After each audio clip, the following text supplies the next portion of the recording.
In terms of the GMO seed, Yes. is the duration still the same like the traditional seed? It's a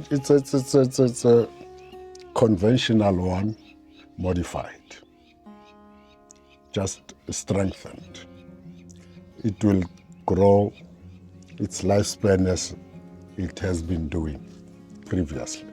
Okay. But again, you know, as an African, I tend to get worried about you claiming this maize to be your African seed and immune or organic. Africa didn't have maize. Okay. Maize came to Africa, I think it was during 1650 there around, with Bartholomew Dias when they were colonizing us. They came with this. And it wasn't as big as this one. Modification brought it to the size. To the size. Yeah, okay. Maybe through crossbreeding.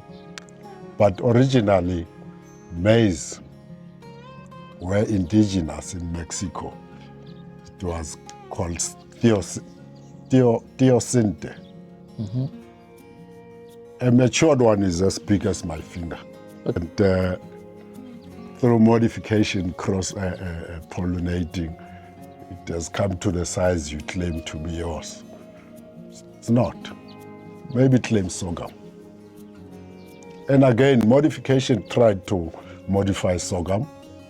You see these flowers that blossom here during January, February, the so-called daffodils or cosmos. Yes. Those flowers has got vitamin A. How do you get it out there? Can you prepare a dish of daffodils for me to enjoy the vitamin A in it? No. But the scientists here in South Africa modified sorghum, taking genes from daffodils. They did not commercialize it. It's lying in the laboratory. I don't know for what reason. But that was bringing, again, vitamin A from daffodils because they are not part of our diet. They extracted that gene for vitamin A and put it into sorghum. But we don't have it, and we do not have it on our shelves. They didn't give it a go-ahead, but you see, it's not about fighting pest or genes are toxic. No. Taking vitamin A from daffodils, put it into our diet. It's bringing vitamin A closer to us. Yeah. Okay. That's amazing. Are GMOs feeding the world or slowly poisoning us? Did you know that over 80% of packaged foods on supermarket shelves contain GMO ingredients, yet most people don't even realize it? That insulin used by diabetics is made using genetically modified bacteria. That some vaccines and treatments are also GMO based. Good day, I'm Ayon and welcome to AGRICDECK. The current debate in Africa and the world is between GMO versus organic heirloom farming. Some see GMO as essential for feeding the world, while others see them as risky to health and ecosystems.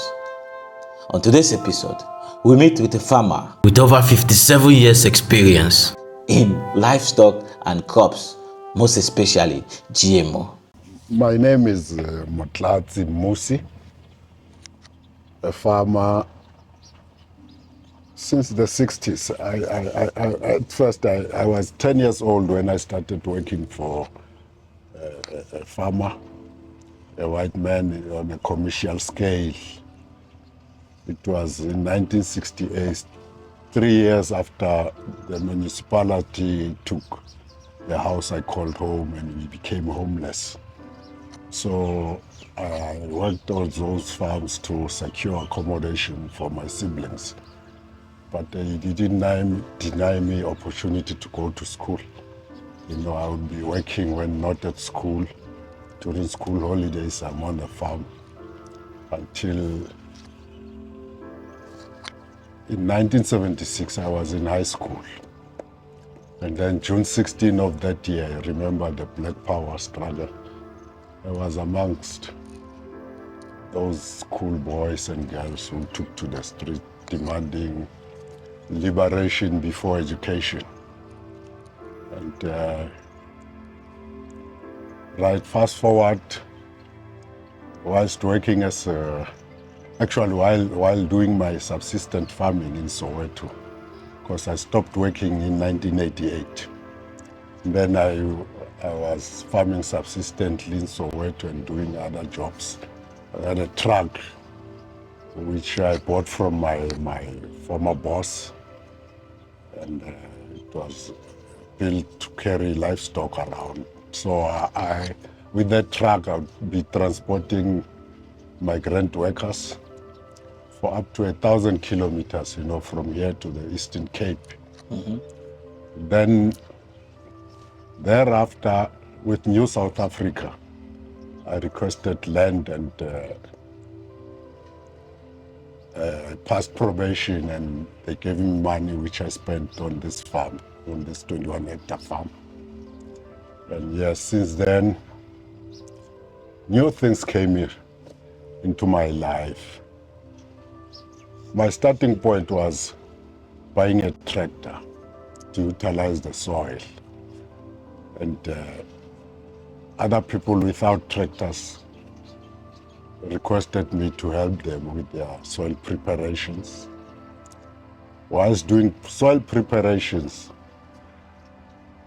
one of them came with scientists, the ones who modified plants, plant genetic modification. And they came here and requested me to help their farmers.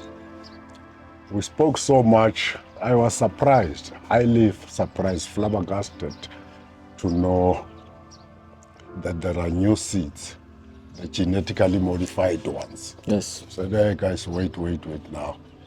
New South Africa, new seeds. What is it? Tell me more. And we sat down, and pending my questioning, those scientists wanted to know more about my level of education, which I told them I quit high school in 1976 to liberate myself from homelessness. But they went to an extent of saying, no, please, we need you as a member. The organization was Africa Bio. They are biotechnology stakeholders. They requested me to join. And I also requested to see how they modify. So they took me to their laboratories. And ever since then, ever since being here, working with them, I was exposed to the world. They took me to laboratories in South Africa, in the USA. I went to crash courses with the Alliance for Science Leadership. They are a branch of Cornell University. They took me around, and a few months later I had a certificate. So yes, it's a very long story. Fast forward again, getting here, my first year I planted conventional maize. And when I got to meet them, I requested them to bring those seeds here so that I demonstrate, and we invited farmers. Yes. Maybe in a 50-kilometer radius in my province, Gauteng. Yes. Invited farmers to come here on a fact-finding mission to see the performance of those seeds. Yeah.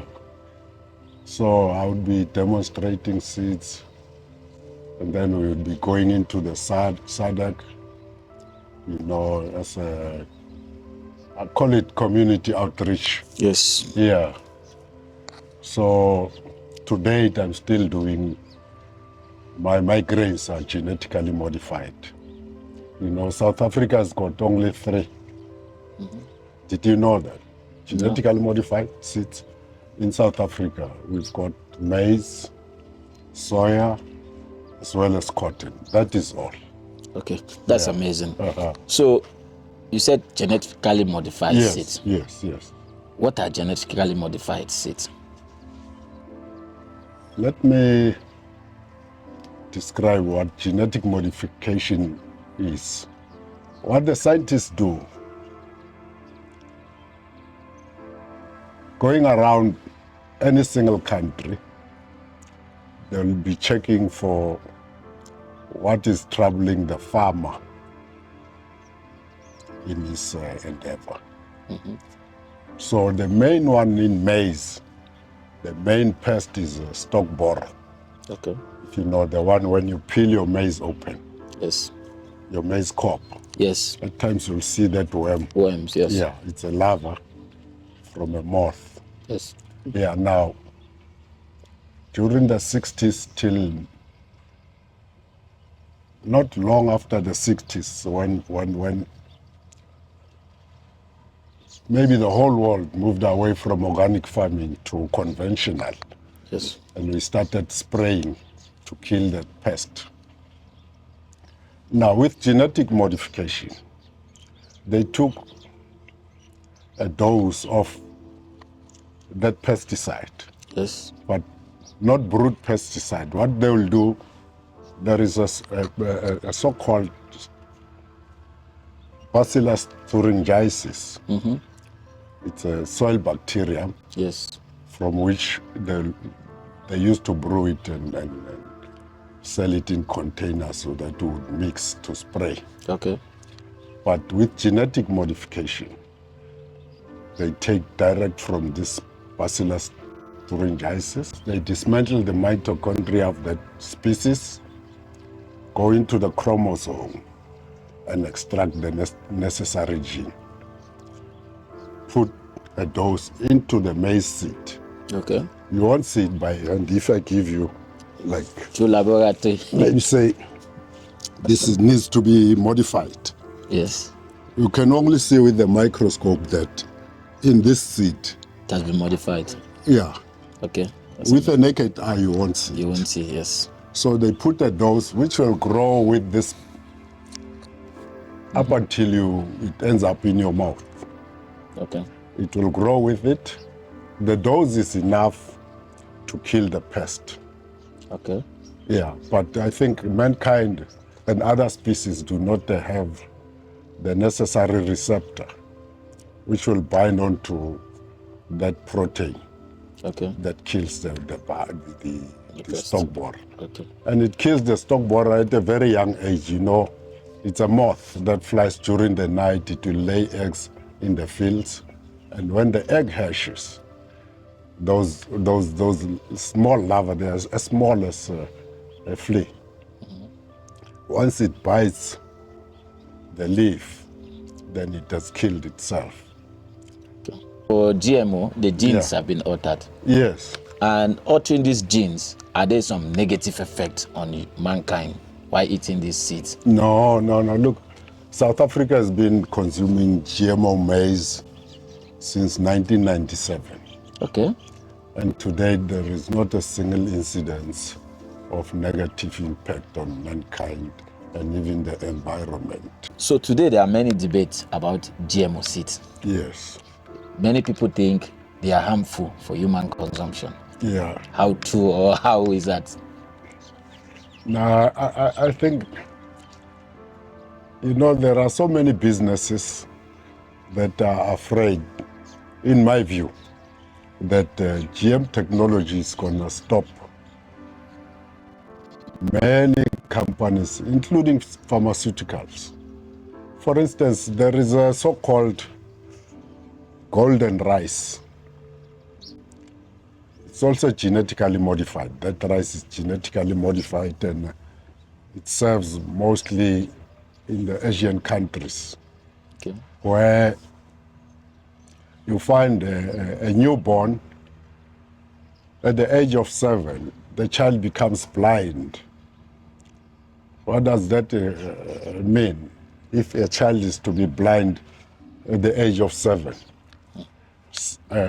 science or health department knows that something was wrong during breastfeeding. Yes. In the cholesterol of the parent, there wasn't enough vitamins to help the child from blindness at the age of 7. When they become blind at the age of 7, they know cholesterol was to blame. And what they checked was the staple food for that country. And they realized that rice as a staple food, rice in Asia or in India, does not have enough vitamins to push digestibility to help the children's eyes. And then the German scientists came with a gene whose digestibility will push for more of that vitamin in the cholesterol. The cholesterol. It would be saving children from becoming blind. So it's happening in the Philippines, they have it. But at all times you find people talking about dangers.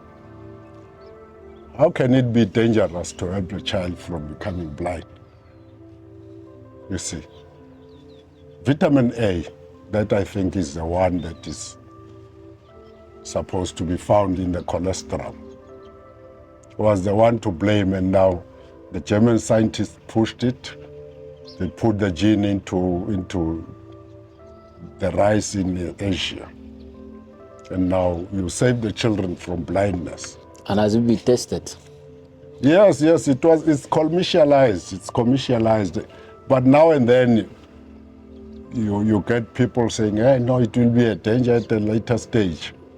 Why I love this technology, because then the scientists will stop continuing and study what is concerning you and check if, okay, this gentleman says in future ABC will happen. Let's see how possible. They'll be studying it again. So GMOs are the most studied, and that we call them the antis. They are against the GM technology. But really, you watch it. This is the future. Traditionally, modification has been happening through crossbreeding, even with maize. Pollen will be directed to the one you want to modify. You know, I saw in Malelane, you know, in the Bombela.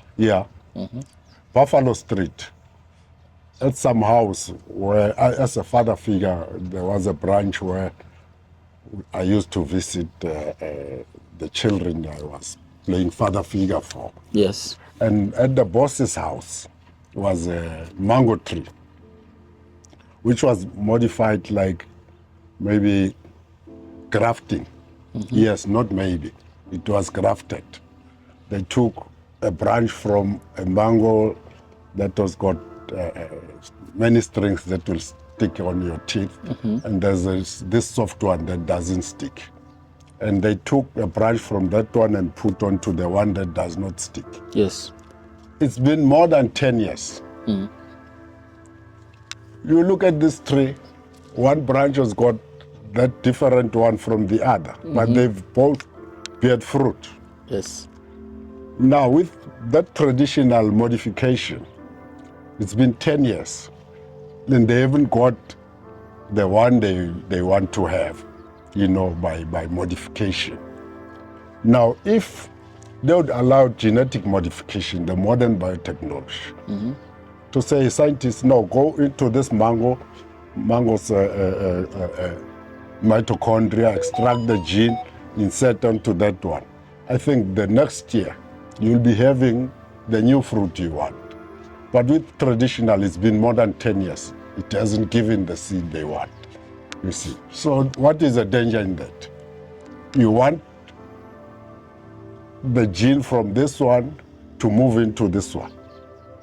You're waiting more than 10 years. You're not sure even if it will ever happen, if it has taken you 10 years. But take the gene into the lab and extract and fill with the mitochondria, shunt the genes onto where you want them to be. Okay, that's amazing. Yes. Okay, for GMO seeds, Yes. can I get a seed, let's say from South Africa, Yes. that has different climatic or different environmental conditions, Yeah. and then take it maybe to the Western or the Northern Africa with different climatic or different environmental conditions? Yeah. Is it possible, GMO seeds? I was fortunate to travel with these scientists. Like I said, they invited me to become their member, Africa Bio. And with the drought-tolerant seed, a town in the Western Cape, Lutzville, I think it's Lutzville, where they're having 200 millimeters of rain per year. And Western Cape gets their rain during winter. Yes. They planted that seed, the drought-tolerant one, next to, both 2 hectares, one of them was irrigated, and the other one was left to fend for itself. You could see where they demonstrated, looking at the one they didn't irrigate, some leaves will be dying. Like an aloe. Have you seen it die? An aloe leaves die at the bottom, and it continues. Yes. That's what I saw at the demo. And during harvest, both crops were on par. Okay. Same weight. Okay. But yes, I heard that there's an organization here in South Africa called ACB, Africa Center for Biodiversity, I think. They stopped that drought-tolerant seed technology to be given to farmers, but it was in hand. We even sold to subsistence farmers, royalty-free. It was doing okay, but now I think I read on Google somewhere that their concern is about negative impact on the environment, not on consumers. Yes. So I'll still have to read more because I'm no longer working with Africa Bio, who would inform me timelessly. In terms of planting, yes, how are GMO seeds planted? Are they planted the same way as the traditional seeds, or there are some requirement for them? Planting is the same, GMO or non-GMO. The only difference, there is a slight difference. With conventional, you'd plant 100% same seed. Okay. And you'll be spraying for pesticides. For your pests, yes. Yes. But with GMOs, we've got 2 varieties in South Africa. We've got a pest resistant.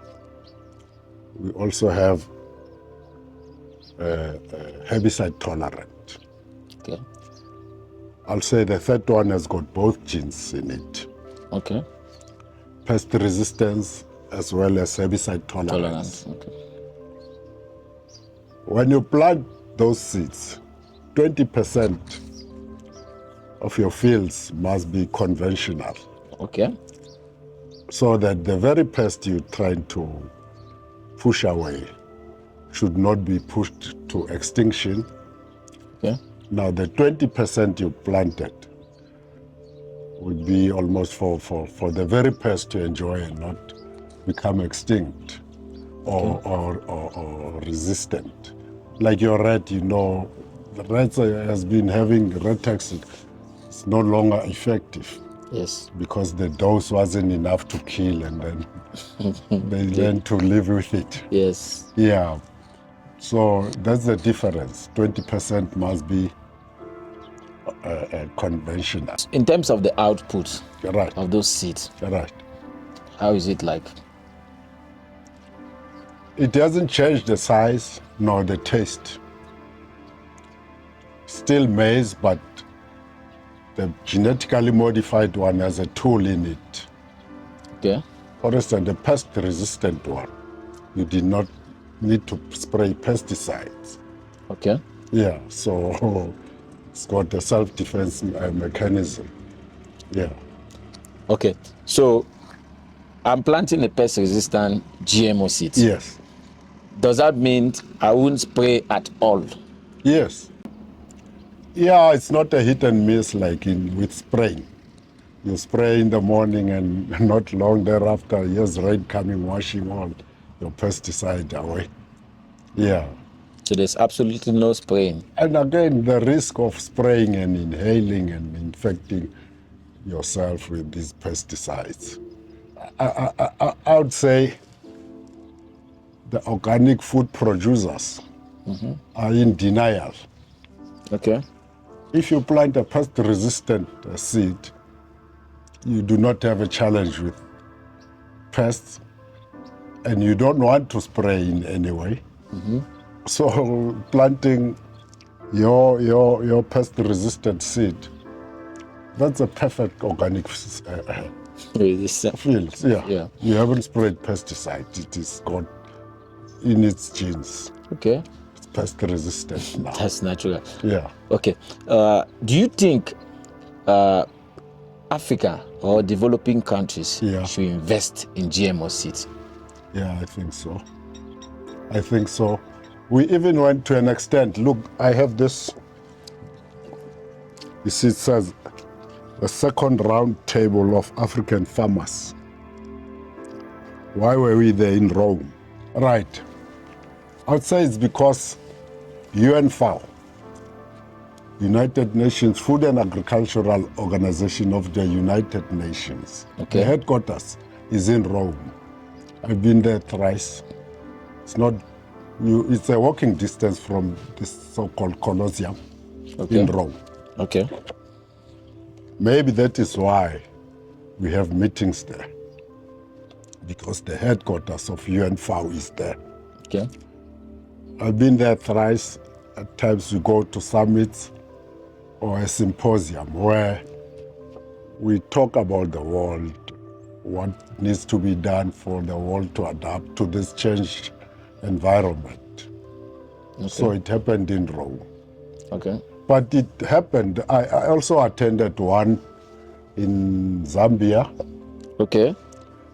That one was called the First Africa Congress, but it was ACCA. Okay. Where our continent, farmers came in numbers from different countries, where they were taught how to use the so-called Roundup, glyphosate. Okay. To say you can try and do zero tillage. You spray your Roundup, you kill everything there. And then your first trip would be planting.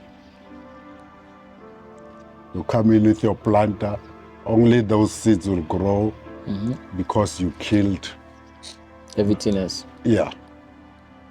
So it happens in Africa as well. Okay. Yeah. Okay, so you think Africa should be, or developing countries should invest highly on the GMO seeds? Yeah, I think so. GM technology is the future. It's a pity. In my view, my continent is stuck in a revolutionary mode. You know, whenever you talk about new things, Africa would be saying, yeah, I know, my great-grandfathers have been working like this. During those days, there was so much oxygen in the air. There was rain on time. Today, we have a hole in the ozone layer that has changed everything. We're experiencing droughts and floods. Who will jump up and go to seal the ozone layer? It's 30 kilometers. Elon Musk. Yeah? Elon Musk. Elon Musk. Well, maybe he can patch that, but did you know how big is the ozone layer damage? 22 million square kilometers. And research shows that it will be sealed maybe during 2066. we will be itself. gone. By Yeah? itself. Yeah, well, partly mankind is helping. They realize that maybe things like chemicals like aerosol. It's damaging the layer. Yeah, so they removed the aerosol from the shelves. And we also are trying as a farmer using the GM technology, say the Roundup Ready one. I'll come in 2 trips to spray. Okay. I haven't tilled the soil. I did 0 tillage. You know, we reduced the number of trips. Okay. And now it also helps with the CO2 sequestration. Yes. Less tractor, less release of this carbon CO2, from. yeah. Yeah. Okay, that's Yeah. amazing. And if I get a seed, GMO seed, Yes. that has been modified, Yeah. meaning I don't have to even spray my farm, I don't have to even clear the farm. Is that so? No, you do spray after planting. There are pests like a cutworm.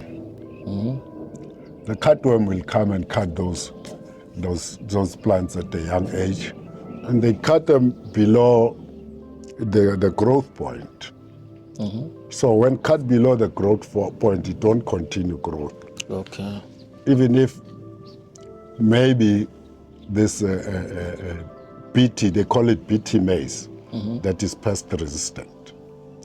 Even if it may be killing the pest, that very pest has killed, you'll have to replant, even if it may die, but it has caused the damage. So after planting, before germination, you spray. Okay, that's Yeah. amazing. Yeah. In terms of the GMO seeds, Yeah. after planting, Yes. can I collect planting seed from the stocks? Yeah, like the organic and the conventional, some will say from the fields, I'll select the one I'll replant. I tend to differ. Can you say that because mankind is modified in a way, Yes. you got vaccines to help you adapt to your environment. If you have your newborn and they don't go for vaccination, the mortality rate increases. Yes. Now, can you say that because you are born from parents who were immune, who were vaccinated, and now it's your turn to be a father, you are immune, Unvaccinated. you won't vaccinate your children. Can Yeah. you do that? No. Yeah, so now when you choose a crop from the fields to replant, Yes. it's like releasing your children without vaccination. Okay. You let them there, they'll get sick, they'll get polio, they'll get all that, you see. Now, with food, plants do also get sick. You get diseases in the cornfields like tassel smarts. Tassel smarts, when you look at your maize, it will be having something like mushroom that will dry up and when ripe and it's brownish, you touch it, it's in a powdery form. Yes. And then you'll be distributing by touching. Or even the wind will blow it deeper. Now you choose one stock, one crop from there. It's like you replanting this infected seed. Seeds. So tassel smart won't move away from your fields. But yes, they do get sick. If you save your seed, you're gonna replant the disease. Okay. So better at all times buy seeds that has been tested in and cleaned up and ready for you, having knocked out the infection that they may be having when you save your seed direct from the fields. That's And amazing. again, this GM one has got that self-defense mechanism, but it's not strong as the parent. Yes. Just like I'm telling you about your father was immune, mom and dad were immunized by their parents and they immunized you through vaccination, and now you want to let your child go free. No, it doesn't work like that. I'm against that safe seed style of farming. Okay, that's amazing. So, GMO seeds. Yes. How can I get them? I can show you the shops you can buy. The difference is it's not easily found on the shelves because they are still tracking them. To say South Africa today, they're saying we are having 80% of our maize is GMO. Now, whenever you go and buy, they keep records. Okay. Yes. And again, it's been so over-regulated. I cannot give you from South Africa to go and plant in the SADC. The government has to give it the right of which, so you can have it. Now in Africa, we do have now, people are moving towards GMO. I think we have 5 countries in Africa that are producing GMOs on a commercial scale. Like Nigeria's got GM cowpea, Nigeria, Kenya, Sudan, and 2 others. Burkina Faso is also having some. I think also Ethiopia. Yeah, so they're coming in slowly. But traveling around when in Europe, also create awareness that I've realized there are very aggressively vocal anti-GMO activists in Africa. The majority are from Europe. And they all want us to go organic. Now I think organic is okay for them because their countries are so small. We have a country smaller than a single province in Africa. So organic is okay at a small scale. But now in South Africa, for instance, now do you think if the government is to redistribute land from a commercial white farmer who's doing GMO maize and soya to hand it over to you going organic, how far can you go with organic? It's labor intensive, organic, and how much organic matter do you have to do 100 hectares? You don't have that much. And again, how can you reverse the progress that the white farmers has made throughout the 250 years that they've been farming on that land? They farmed organically, they jumped to conventional, and today they are on to GMO. That's because of experience. To say, no, we are fully aware now, we are failing society. Organic doesn't produce enough for the population. Then they went for conventional. I saw these people who are against the progress that those white farmers has made, moving away from organic to conventional. They were not happy. They were saying, we're hitting non-target species. Because you find rabbits in the fields, as an example, and then you come with your spray on, sometimes with your plane, fly over and spray. You hit your rabbit. You've negatively affected the rabbit. But with GM, we don't spray, and so many rabbits now are in the fields. You see, so really, I think I made EU aware in their parliaments in Brussels to say the aggressively active anti-GMO activists in Africa are the same ones active in Europe. I can point for you, take, who is the scientist? Seralini from France. He posted rats with tumors. to say, hey, I fed them GM maize, BT maize, and look at those rats now are having tumors. And the scientists called him to say, okay, let's repeat your research and see if we'll get the same results, if our rats will also have tumors. He's running away. If he was telling the truth, he would be happily saying, let's do it again. But because he was pushing Africa away, Kenya pushed GMOs out. But they are back now they pushed out GM maize, but they are back, and at the moment they are doing commercially GM cowpea together with Nigeria and others. Wow, that's amazing. That's really in depth. So do you think GMO seeds will be readily available for every African or everyone to plant by themselves? An organization called AATF is from Kenya. Yes. I remember I met them in Rome, 2007. Again, as I said, Rome is the headquarters for UN FAO. They were in Rome, in Rome.